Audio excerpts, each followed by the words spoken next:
Today we're going to talk about how to write a keynote speech.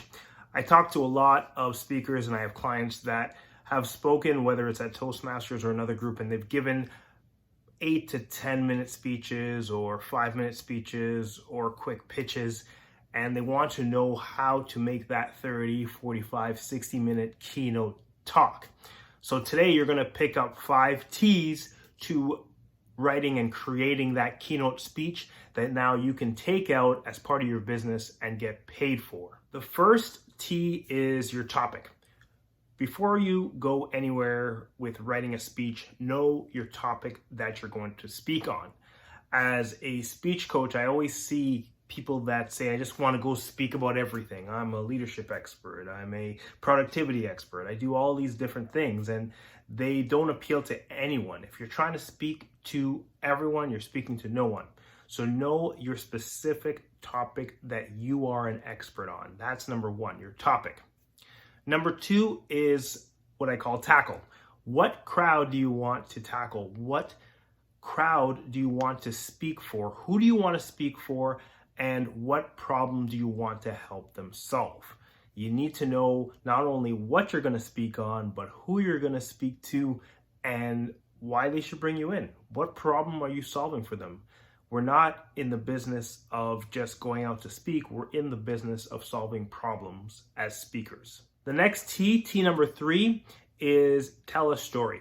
Your keynote should basically take your listener, your audience, on a journey.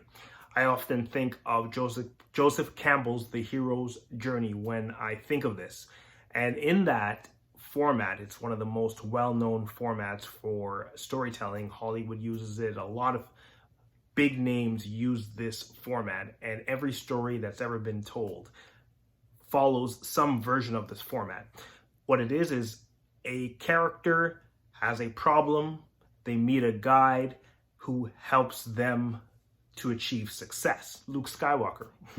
He's a hero. He has a problem. He doesn't know if he can save the world. He meets a guide, Yoda, that helps him to defeat Darth Vader on the dark side. In your keynote, you want to take your audience on a journey. So think of yourself as the guide, not the character. The hero is your audience. You're taking them on a journey. You're helping them to solve a problem that they have with a few different points that helps them achieve a result.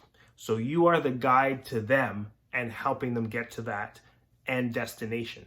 And all that really looks like when you break it down into a keynote is 3 to 5 points that take your audience on a journey. So I'm going to first identify my topic. Second, I'm going to tackle a problem and know who I'm solving it for. And then third, I'm going to tell the story. I'm going to say, this is the problem. These are the 3 to 5 steps that you need to take to solve it. And then I'm going to fill that in, and I'm going to end by saying, when you follow these 3 steps, you will have success at the end. Take them on a journey, tell a story through your keynote. For the next point, next T is take them through. So when you're going through this journey, there should be some kind of sequential flow to your points. And the best way to do that is you start your keynote by saying the problem you're going to solve. You tell them you're going to pick up some steps to solve that problem. And as you're taking them through, you say, okay, point number 1, this is what you need to do. And this is how I know you need to do this. Point number 2, this is what you need to do. This is how I know this. And you always want to back up the points that you give with stories or activities or some type of proof that the step you're taking them through actually works. Typically, the general rule is 3 to 5 major points for a 45-minute speech, and that gives you time to elaborate on each point and not stuff too many things in. I see people trying to do 25 points in half an hour, and it's just too much information for your audience to take in. The general rule is 1 point for every 8 to 10 minutes of your keynote speech.